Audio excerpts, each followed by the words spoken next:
23 രാജ്യങ്ങൾ ട്രംപിന് അമേരിക്കയ്ക്ക് പ്രശ്നമാണ്. ആ ഹിറ്റ് ലിസ്റ്റിൽ ഇന്ത്യയും ഉണ്ട് എന്നുള്ളതാണ്. എന്താണ് സംഭവം? ലോകത്ത് ഏറ്റവും കൂടുതൽ മയക്കുമരുന്ന് ഉൽപ്പാദിപ്പിക്കുക, വിതരണം ചെയ്യുക, അതുകൊണ്ട് ലാഭമുണ്ടാക്കുക, അല്ലെങ്കിൽ എന്താ പറയുക, അധോലോക സംഘങ്ങളെ പ്രോത്സാഹിപ്പിക്കുക തുടങ്ങിയ 23 രാജ്യങ്ങളുടെ ലിസ്റ്റ് ഇപ്പോൾ ഡൊണാൾഡ് ട്രംപ് തയ്യാറാക്കി, അല്ലെങ്കിൽ അദ്ദേഹം നിർദ്ദേശിച്ച ശിങ്കിടികൾ പണിയെടുത്ത് തയ്യാറാക്കി അമേരിക്കൻ കോൺഗ്രസ്സിന് ഇപ്പോൾ കൈമാറിയിട്ടുണ്ട്. ട്രംപ് ഇത് ഇന്നും ഇന്നലെ തുടങ്ങിയ പരിപാടിയല്ല. ആദ്യം ഇദ്ദേഹം ലിസ്റ്റ് തയ്യാറാക്കിയത് അമേരിക്കയിൽ ഏതൊക്കെ രാജ്യങ്ങളിലെ ആളുകൾ വന്ന് കുടിയേറി പാർത്തിട്ടുണ്ട്, അനധികൃത കുടിയേറ്റക്കാരുടെ ലിസ്റ്റ് എടുക്കാനാണ് പറഞ്ഞത്. അങ്ങനെ അനധികൃത കുടിയേറ്റം നടത്തിയ കുറേ രാജ്യങ്ങൾ കണ്ടെത്തി. അത് ചൈന, മെക്സിക്കോ, കാനഡ തുടങ്ങിയ രാജ്യങ്ങൾക്കെതിരെ അപ്പോൾ തന്നെ അവർക്കെതിരെ താരിഫ് പ്രഖ്യാപിച്ചു. പിന്നാലെ അടുത്ത ലിസ്റ്റ് കൊണ്ടുവന്നു. അത് അമേരിക്കയുമായിട്ട് വ്യാപാര കമ്മിയുള്ള രാജ്യങ്ങളുടെ ലിസ്റ്റായിരുന്നു. ദൗർഭാഗ്യവശാൽ ഇന്ത്യ അതിൽ പ്രമുഖ സ്ഥാനത്തുണ്ട്. അതുകൊണ്ടാണ് ഇന്ത്യക്കെതിരെ ഇപ്പം നിലവിൽ 50% താരിഫ് വന്നത്. മറ്റു പല രാജ്യങ്ങൾക്കെതിരെ അദ്ദേഹം ഏകപക്ഷീയമായിട്ട് താരിഫ് പ്രഖ്യാപിച്ചതും ഇത്തരം ലിസ്റ്റ് പ്രസിദ്ധപ്പെടുത്തിയ ശേഷമാണ്. ഇപ്പം വീണ്ടും ലിസ്റ്റ് 23 രാജ്യങ്ങളുടെ ലിസ്റ്റാണ് ഇപ്പോൾ പുറത്തു വിട്ടേക്കുന്നത്. നിർഭാഗ്യവശാൽ ഈ ലിസ്റ്റിലും ഇന്ത്യ ഉണ്ട് എന്നുള്ളതാണ്. അപ്പോൾ ആ 23 രാജ്യങ്ങൾ ഏതൊക്കെയാണെന്ന് ABCD ഫോർമാറ്റിൽ തന്നെ വായി. Afghanistan, Belarus, Belize, Bolivia, Burma, China, Colombia, Costa Rica, Dominican Republic, Ecuador, El Salvador, Guatemala, Haiti, Honduras, India, Jamaica, Laos, Mexico, Nicaragua, Pakistan, Panama, Peru, Venezuela.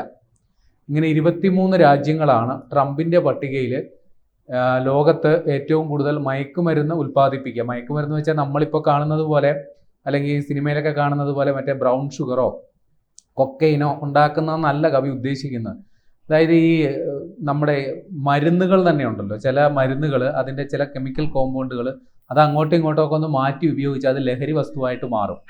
അല്ലെങ്കിൽ നമ്മൾ ഈ ഉറക്കം കിട്ടാനായിട്ട് ഉപയോഗിക്കുന്ന ചില മരുന്നുകൾ അത് അതിൻ്റെ ഡോസിൽ വേരിയേഷൻ വരുത്തിയാൽ അത് മയക്കുമരുന്നിൻ്റെ ഫലം ചെയ്യും എന്നാണ് പറയപ്പെടുന്നത്. അപ്പോൾ ഇത്തരത്തിൽ ഉള്ള മരുന്നുകളെ പല രാജ്യങ്ങളും നിരോധിച്ചിട്ടുണ്ട്, ചില ഗുളികകൾ. അപ്പോൾ അതൊക്കെ ചില രാജ്യങ്ങൾ ബോധപൂർവം അതൊക്കെ വ്യാപകമായി ഉൽപ്പാദിപ്പിച്ച് വിൽക്കുന്നു എന്നുള്ളതാണ്. അല്ലെങ്കിൽ അത്തരം മരുന്നുകൾ ഉണ്ടാക്കാൻ സഹായകരമായ രാസവസ്തുക്കൾ ഏതാണോ അത് അനധികൃതമായോ അല്ലെങ്കിൽ നേരിട്ടോ തന്നെ നിർമ്മിച്ച് അത് നേരായ മാർഗത്തിലൂടെയോ അല്ലാതെയോ മറ്റ് രാജ്യങ്ങളിൽ വിൽപ്പന നടത്തി വലിയ രീതിയിൽ ലാഭമുണ്ടാക്കുന്നു എന്നുള്ളതാണ്. അപ്പോൾ ഇത് ചില രാജ്യങ്ങൾ അന്താരാഷ്ട്ര തലത്തിൽ തന്നെ ഈ മയക്കുമരുന്നിൻ്റെ വിപണനവും വ്യാപനവും ഒക്കെ തടയുന്നതിന് വേണ്ടി രാജ്യങ്ങൾ തമ്മിൽ പരസ്പര ധാരണയും കരാറും ഒക്കെ ഉണ്ടാക്കിയിട്ടുണ്ട്. അപ്പോൾ ഈ അന്താരാഷ്ട്ര കരാറുകളുടെ ലംഘനം നടത്തിയിട്ട് പോലും പല രാജ്യങ്ങളും ഇത്തരത്തിൽ മയക്കുമരുന്ന് വിപണനം നടത്തുന്നു എന്നുള്ളതാണ് ട്രംപ് കണ്ടെത്തിയേക്കുന്നത്. അതായത് ട്രംപ് ഇപ്പോൾ പറയുന്നത് മയക്കുമരുന്നുകൾ അവ നിർമ്മിക്കുക, അതിൻ്റെ വ്യാപനം നടത്തുക, അല്ലെങ്കിൽ മയക്കുമരുന്ന് നിർമ്മിക്കാൻ ആവശ്യമായ രാസവസ്തുക്കൾ നിർമ്മിക്കുക വഴി അതിൻ്റെ കള്ളക്കടത്ത് നടത്തുക വഴി ഇത്തരം രാജ്യങ്ങൾ അമേരിക്കയുടെ സമ്പത്തിൻ്റെയും അല്ലെങ്കിൽ അമേരിക്കൻ ജനങ്ങളുടെ ജീവനെയും ഭീഷണിയായി മാറുന്നു എന്നാണ് ട്രംപ് ഇക്കാര്യം പറഞ്ഞുകൊണ്ട് വിശദീകരിക്കുന്നത്. അപ്പോൾ ഇതിൽ കുറച്ച് രാജ്യങ്ങൾ, അതായത് Afghanistan, Bolivia, Burma, Colombia, Venezuela, ഇവരെ പ്രത്യേകം ട്രംപ് കാണുന്നുണ്ട്. കാര്യം ഈ രാജ്യങ്ങൾ ബോധപൂർവം ഇക്കാര്യത്തിൽ വീഴ്ച വരുത്തുന്നു, അല്ലെങ്കിൽ ഇത്തരം പ്രശ്നങ്ങൾ ഉണ്ടെന്ന് അവരെ ചൂണ്ടിക്കാണിച്ചിട്ടും കാര്യമായ നടപടികളൊന്നും എടുക്കാത്ത രാജ്യങ്ങളാണെന്നുള്ളതാണ്. അതിന് ചില കാരണങ്ങളുമുണ്ട്.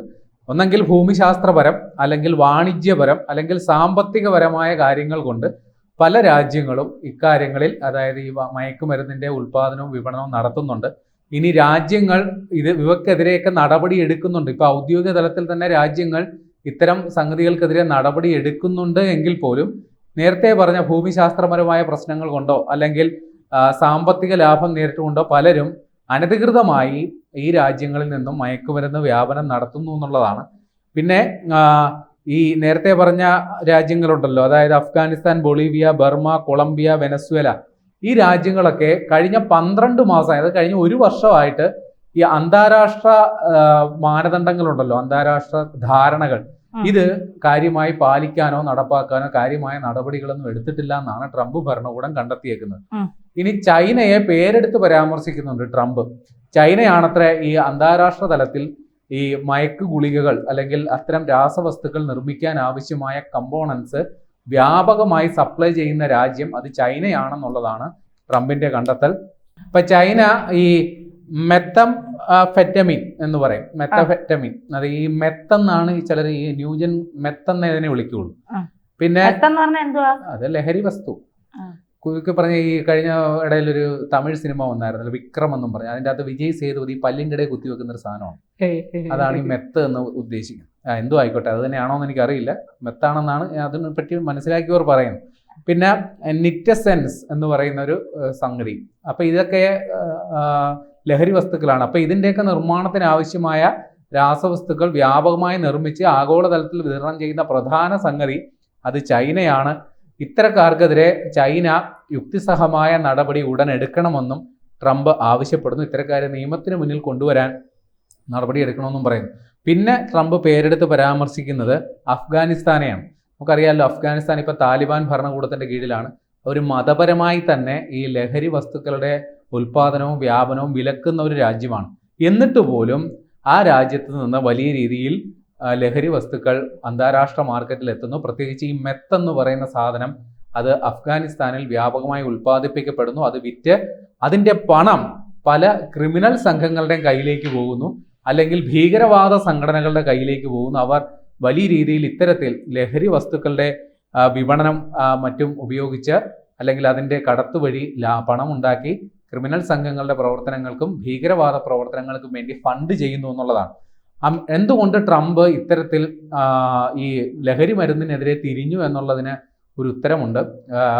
അമേരിക്കയുടെ ആരോഗ്യ വിഭാഗം അവർ നടത്തിയ പഠനത്തിൽ അമേരിക്കയിൽ 18 മുതൽ 44 വയസ്സ് വരെയുള്ളവരുടെ മരണനിരക്കിൽ കാര്യമായ വർധനവ് രേഖപ്പെടുത്തുന്നുണ്ട്. അതിൻ്റെ പ്രധാന കാരണം വർദ്ധിച്ചു വരുന്ന ലഹരി ഉപയോഗം, അല്ലെങ്കിൽ ഇത്തരത്തിൽ ലഹരി ഉപയോഗിച്ചുകൊണ്ട് അപകടങ്ങളിൽ പെടുന്നതടക്കം ഉള്ള വിഷയങ്ങൾ പരിഗണിച്ചുകൊണ്ടാണ്. അപ്പോൾ ഈ ഒരു സാഹചര്യത്തിൽ ആരോഗ്യ മന്ത്രാലയം നേരത്തെ തന്നെ അമേരിക്കൻ ഭരണകൂടത്തിന് മുന്നറിയിപ്പ് നൽകിയിരുന്നു. ഇത്തരം ലഹരി ഉപയോഗം വ്യാപകമാകുന്ന അതിനെതിരെ നടപടി വേണം.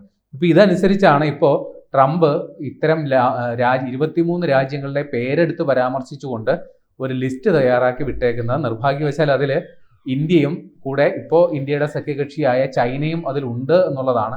ഇനി ഏത് തരം നടപടിയാണ് ഈ രാജ്യങ്ങൾക്കെതിരെ അമേരിക്കൻ ഭരണകൂടം ഏർപ്പെടുത്താൻ പോകുന്നത് എന്നുള്ള കാര്യത്തിൽ ഇപ്പോൾ വ്യക്തതയില്ല.